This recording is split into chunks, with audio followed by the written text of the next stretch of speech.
Friends, welcome back to our channel. Today we are going to discuss theories of biological classification. Already కొన్ని theories discuss చేసాం. ఈరోజు ఎంపిరిసిజం సంబంధించినటువంటి theory details అనేవి చూద్దాం. There is no need to explain the classification theory for taxonomy. దీని ప్రకారం చూసుకుంటే according to this empiricism theory, so వాళ్ళ ప్రకారం ఏమంటున్నారంటే there is no need to explain classification theory for taxonomy approach provided the evaluation of all the characters is interlinked. So natural system will automatically appear. So we'll follow ఇది కూడా natural system. మనం first natural system theory of classification ఏదైతే చూసామో ఆ థియరీనే ఆటోమేటిక్గా వీళ్ళు ఆపాదిస్తున్నారు ఎంపిరిసిజం point of వ్యూలో.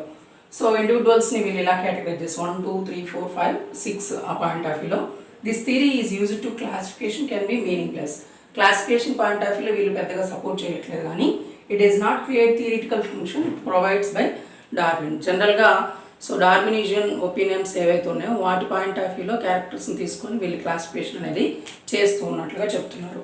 Next cladism ఏదైతే ఉందో according to this theory the branching point on the phylogeny tree depends on the status of the category of the same place. ఒక particular ఏరియాలో ఉన్నటువంటి మనకి సంబంధించిన ఫైలోజెనిక్ ట్రీ ఏదైతే ఉందో ఆ పర్టికులర్ ఫైలోజెనిక్ ట్రీని బట్టి ఈ క్లాసిఫికేషన్ అనేది ఉండటం మనం అబ్జర్వ్ చేస్తున్నాం. The same time it is also knowing phylogeny is the main process in this genealogical approach. So genealogical approach అనేది ఏదైతే ఉందో దాని బేసిస్గా దీన్ని ఇంకో పాయింట్ ఆఫ్ వ్యూలో పిలుస్తుంటారు. Thousands and millions of generations are involved in the phylogeny. ఫైలోజెనీని believe చేస్తుంది థియరీ. ఫైలోజెనీలో thousands and millions of organisms involve అయి ఉన్నాయి కాబట్టి వాటిని గ్రేడ్స్ గాను సబ్ గ్రేడ్స్ గాను species sub species family sub family గాను ఇలా కేటగరైజ్ చేసుకుంటూ వచ్చేటువంటిది క్లాసిఫిజం అనేటువంటి థియరీ. ఎంపిరిసిజం వేరు, it follows natural theory of classification. Cladism అనేటువంటిది ఫైలోజెనిక్ క్లాసిఫికేషన్ ఫాలో అవుతుంటుంది.